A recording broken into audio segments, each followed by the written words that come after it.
What's going on, watchers? It's C Dot the Critic here, and it's been a little while. But I just finished watching this ninth episode of Mr. Robot the other day, and boy, this episode was one of the deepest, realest episodes of the season. It's a lot of info to digest and unpack when it comes to this episode as a whole, but that's not what we're doing, on today's video. Not entirely, anyway. It's not about the whole episode, the video today we're going to be doing, but it's about a theory that came to me when watching this episode. And it was two key parts that made me come up with this conclusion. You know, for people, who don't know me, my brain thinks left.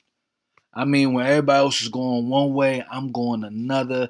It's not on purpose. That's just how I'm hardwired. It's part of my programming from birth. And I say that for a real reason. So, but no, really. I say that because just like with me and how I think different and come up with different scenarios and ideas naturally because it's a part of my programming, Elliot and Angela are the same way. But they can't help it because they were born like that, but because they were created like that. Yeah, it wasn't a slip. I said Angela too. They're both the same exact way when it comes to them having different personalities inside their mind. So let's get right to it. Watches. Elliot, being like how he is, isn't an accident. Like how we all thought before, like how we all thought before. This is all by design.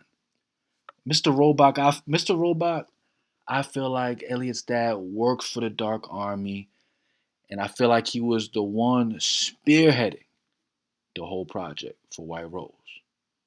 So now, you're probably asking what project? Like, what are you really talking about when it comes to that? Well, I'll tell you what project. I think Mr. Robot was working on a project for White Rose that could transport someone's consciousness and mind into someone else.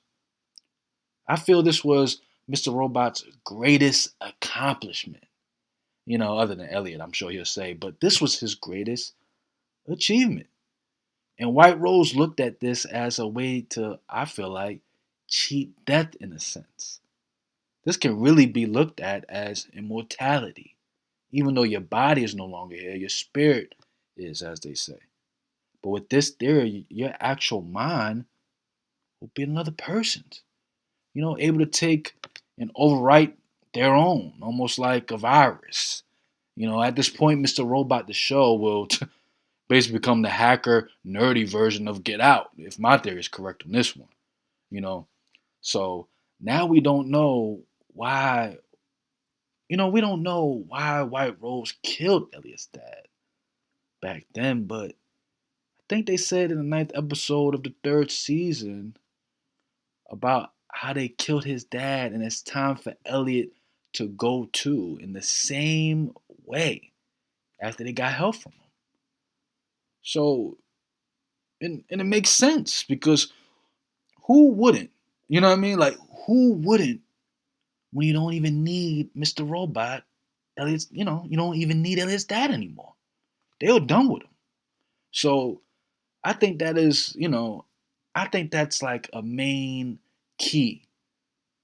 We'll get to that later, but I think that's where they really messed up. Because Mr. Robot, knowing he was going to die, used his little mind heist on Elliot for a contingency plan, just in case the Dark Army killed him. That is one possibility with my conspiracy, but the other, which is even crazier, y'all, watches, is the Dark Army used Elliot and Angela as test subjects for Mr. Robot's work. Can you imagine that? All those times they spent together just to be used and experimented on. I mean, that would be sick. But in the long run, maybe they would, that's a piece of them will always be with their kids to protect them from bigger threats of the world, like the Dark Army and White Rose. But back to the test subjects. I mean, main two characters.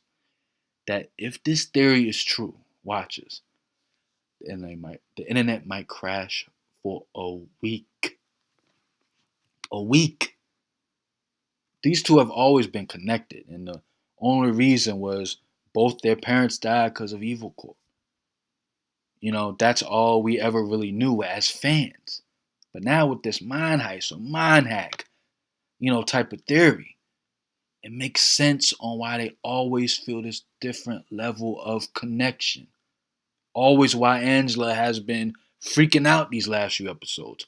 It's obvious now to me that she has a Mrs. Robot of her own. But who? And why? Is it coincidence that before her mom's death, they didn't have a regular funeral, That she didn't truly say she was going to die? And that it seemed like she wasn't even afraid? I mean, because she knew. She knew she would live on in Angela's mind.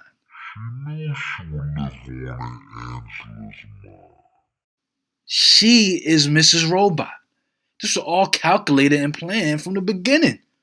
From when they were kids. The Dark Army was baiting for the time. This is crazy. I mean, watches. Am I wrong? Am I tripping? Am I bugging? Seriously.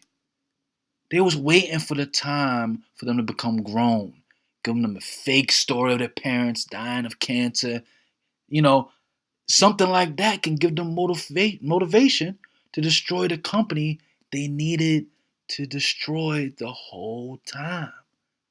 They put them in positions for them to be able to help the Dark Army the whole time. I mean, they were not only the Dark Army's test subjects, but puppets as well. And Philip Price also kept Angela around and groomed her almost like a father would. Maybe. I don't know, but let's focus on that. Let's focus on that. Let's focus on something else. But for whatever reason, though, it's, I don't know. It's because the Dark Army has, like, maybe the power to make a million Elliots. The first two test subjects, I feel like, were Elliot and Angela. They knew this. They knew this the whole time, and they kept it both dormant till they needed them. They kept this side of them dormant. Well, Elliot's was always, they always knew this about him, but Angela's was definitely dormant. They made them think this was all their idea and that they were making a difference in the world. That's what Elliot craved for. Especially Elliot, he craved for that. But Elliot and Angela craved for revenge. Like, this was just all at the Dark Army's game. They're playing a little games on him.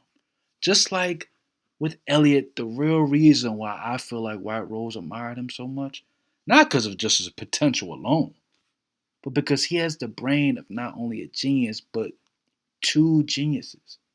Is a product of their greatest accomplishment. Watches. I know that's a lot to think about, yo.